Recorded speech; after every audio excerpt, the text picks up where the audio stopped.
membantu kami saya Pak, dan saya ucapkan terima kasih banyak nih pada Korben, pada Pak Jombi juga.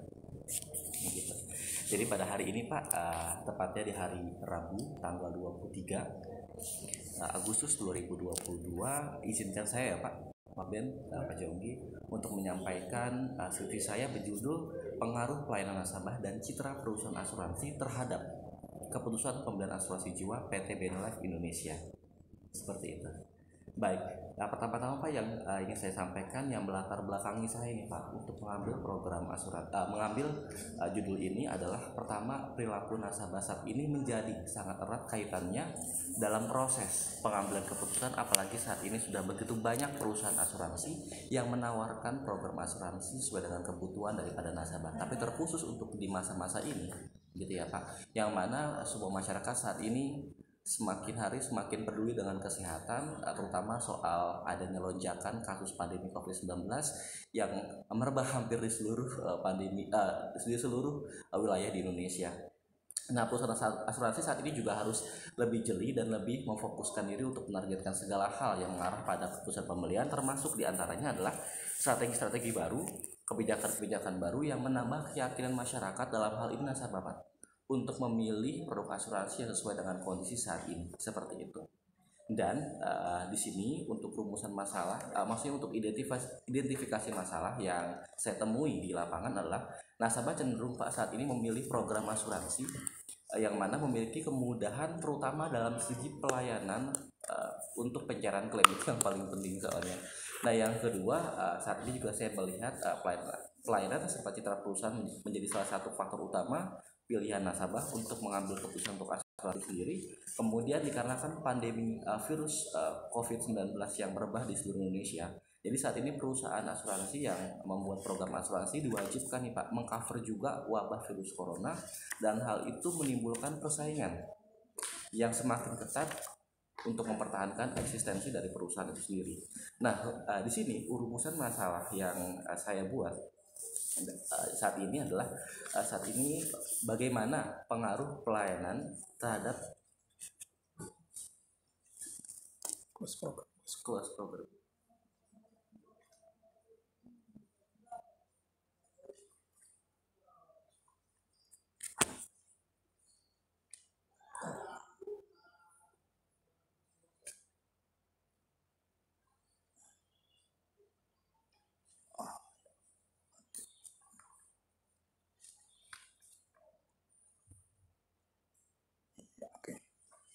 Iya.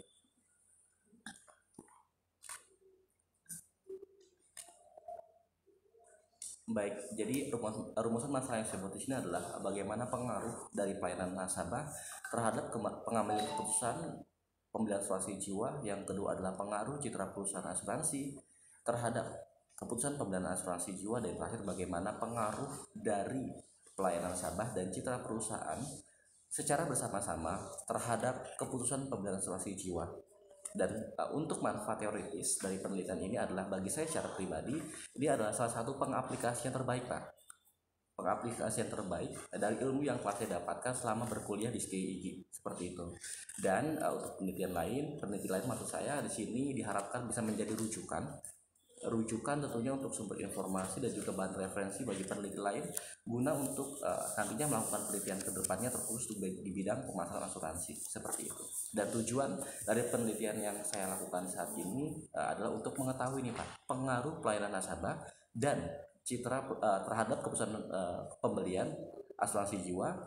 Yang kedua untuk mengetahui pengaruh citra perusahaan terhadap pengambilan keputusan asuransi jiwa, dan terakhir untuk mengetahui pengaruh pelayanan nasabah dan citra perusahaan asuransi terhadap keputusan pembelian asuransi jiwa, seperti itu.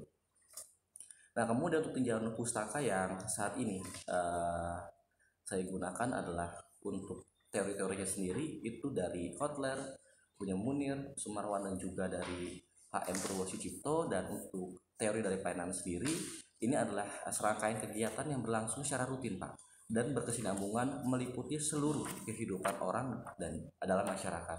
Nah, untuk citra perusahaan sendiri menurut Kotler di sini adalah merupakan persepsi masyarakat terhadap perusahaan atau produknya. Dan untuk keputusan pembelian sendiri menurut Sumarwan 2011 adalah menyatakan keputusan pembelian adalah proses merumuskan segala alternatif tindakan guna menjatuhkan pilihan pada salah satu alternatif untuk melakukan pembelian, seperti itu. Dan untuk pengertian dari asuransi sendiri menurut HMN Purwosucipto adalah di sini sebagai sebuah pertanggungan jiwa dan perjanjian timbal balik antara pengambil asuransi serta pihak penanggung, yang mana pihak tertanggung akan mengikat diri selama masa pertanggungan asuransi atau perjanjian asuransi dengan menyerahkan uang premi kepada pihak penanggung, seperti itu.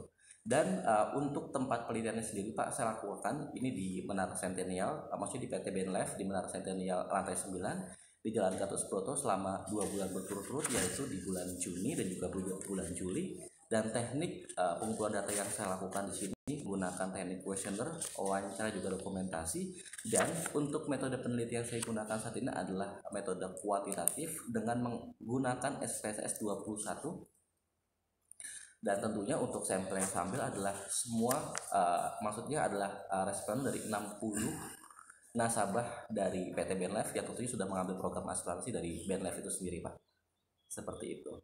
Dan untuk karakteristik dari respon yang saya ambil, dan ini masuk juga dalam hasilnya, yaitu saya melihat di sini mayoritas mengambil program asuransi adalah laki-laki dan menyumbangkan angka sampai 64%. Nah, kemudian di range usia antara 36 sampai dengan usia 50 tahun mayoritasnya. Dan berikutnya mayoritas yang mengambil program asuransi ini juga berpendidikan S1 diikuti dengan S2. Dan rata-rata pekerjaannya ini mayoritasnya adalah seorang manajer, kemudian juga diikuti dengan pegawai swasta, PNS, dan berikutnya. Dan di penghasilan sendiri Pak, ini di range antara 10 juta sampai dengan 30 juta Pak Jonggi, seperti itu. Jadi memang bisa dibilang untuk asuransi ini sebagian orang masih berpersepsi bahwa untuk asuransi ini adalah program yang masuk dalam kebutuhan sekunder bahkan tersier, seperti itu. Dan di sini untuk uji validitas yang saya lakukan sendiri, ini untuk nilai R hitung lebih besar Pak hasilnya ternyata daripada nilai variabel, sehingga angka tersebut dinyatakan valid, gitu ya. Dengan nilai R hitung tertingginya di sini di nomor 7, kuesioner nomor 7 maksudnya di 0,629, dan nilai R hitung terendah itu ada di kuesioner nomor 16 dengan 0,260, seperti itu.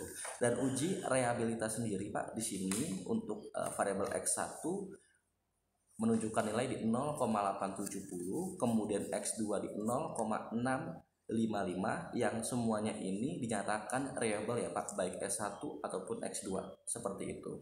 Dan untuk uji variabel Y sendiri dengan nilai 0,685 ini dapat disimpulkan juga untuk variabel Y ini dinyatakan juga reliable Pak, seperti itu.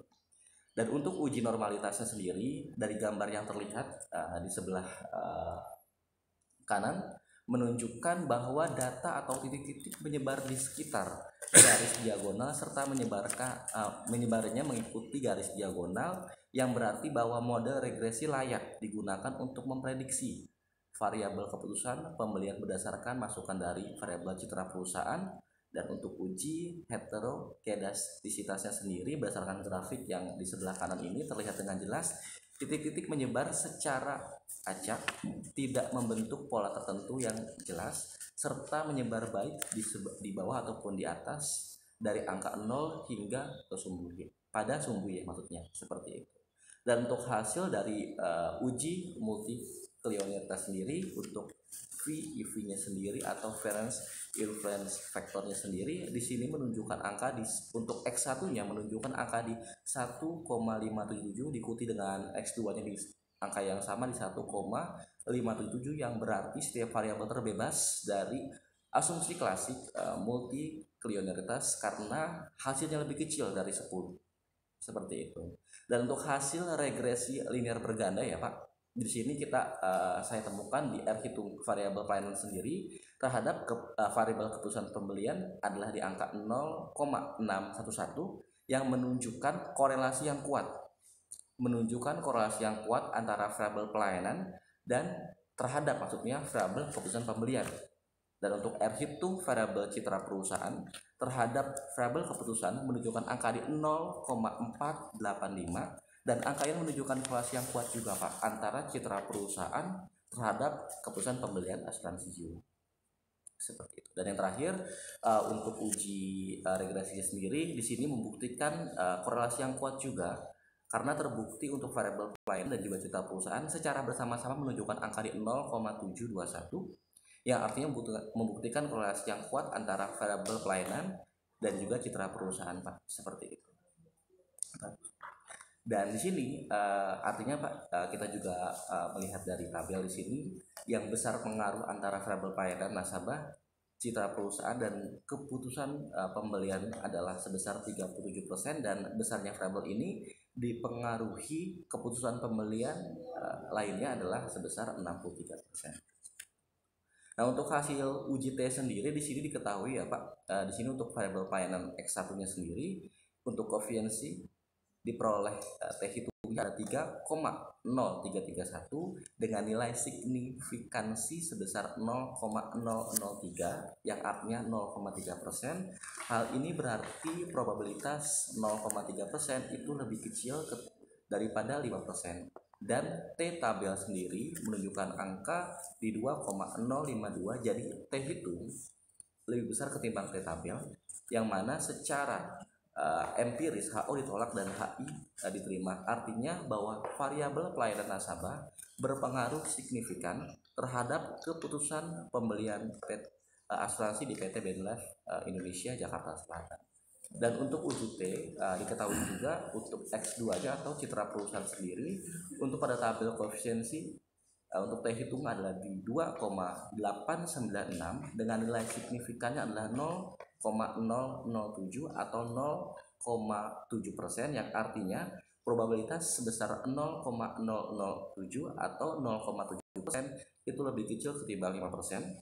Dan T tabel sebesar 2,052, jadi T hitung lebih besar ketimbang T tabel, yang mana 2,896 lebih besar daripada 2,052, sehingga secara empiris HO ditolak dan H2 diterima. Artinya bahwa variabel citra perusahaan berpengaruh secara signifikan terhadap keputusan pembelian asuransi di PT Benlife itu sendiri. Dan untuk uji F atau uji yang terakhir sebelum masuk kesimpulan ya Pak, di sini uji F menghasilkan F hitung sebesar 17,258 dengan nilai signifikan di 0,000 dan F tabel sebesar 3,34 maksudnya dengan nilai signifikan adalah 0,05. Diperoleh nilai signifikan sebesar 0,000 karena nilai signifikan adalah 0,000 lebih kecil daripada 0,05. Dan bisa disimpulkan juga untuk nilai F hitung lebih besar ketimbang F tabel di angka 17,258, lebih besar ketimbang 3,34, maka HO ditolak dan H3 diterima, menyatakan bahwa variabel pelayanan nasabah dan citra perusahaan secara bersama-sama atau secara simultan berpengaruh signifikan terhadap keputusan pembelian asuransi jiwa di PT Benlife Indonesia Jakarta Selatan. Nah, kesimpulannya nih Pak, kesimpulan dari skripsi ini adalah pelayanan nasabah X1 dan citra perusahaan atau X2 memiliki pengaruh terhadap keputusan pembelian asuransi jiwa PT Benlife Indonesia Jakarta Selatan, dan kontribusi pelayanan dan juga citra perusahaan untuk menjelaskan keputusan pembelian adalah 17,258 atau, dan hal ini dibuktikan dengan hasil uji F yang signifikan sebesar 0,00 lebih kecil daripada 0,05, sehingga HO ditolak dan H3 diterima. Maka dapat disimpulkan bahwa pelayanan nasabah dan citra perusahaan atau X2 bersama-sama nih Pak secara simultan berpengaruh terhadap keputusan pembelian asuransi jiwa. Seperti itu. Dan saran dari saya untuk PT Benlife sendiri perlu secara berkesinambungan memberikan pemahaman kepada nasabah terhadap sistem pelayanan, citra perusahaan, dan karyawan Benlife juga perlu memperhatikan kebutuhan konsumen dan melayani dengan tanggap, seperti itu. Dan saran untuk akademik sendiri Hasil dari penelitian ini diharapkan bisa dijadikan sebagai salah satu referensi ke perpustakaan mengenai pengaruh pelayanan nasabah dan citra perusahaan terhadap keputusan pembelian asuransi jiwa. Dan penelitian ini juga dapat menginformasikan hasil penelitian ini di program studi di STAG. Dan saran dari saya untuk peneliti lain dapat dijadikan sebagai bahan pertimbangan dalam melakukan penelitian berikutnya yang nanti hasilnya akan menambah atau mencoba variabel independen lainnya agar hasilnya diperoleh jauh lebih akurat. Dan sekian, terima kasih ya Pak untuk skripsi yang saya sampaikan. Semoga berkenan, dan bila mana ada pertanyaan boleh silakan Pak ditanyakan.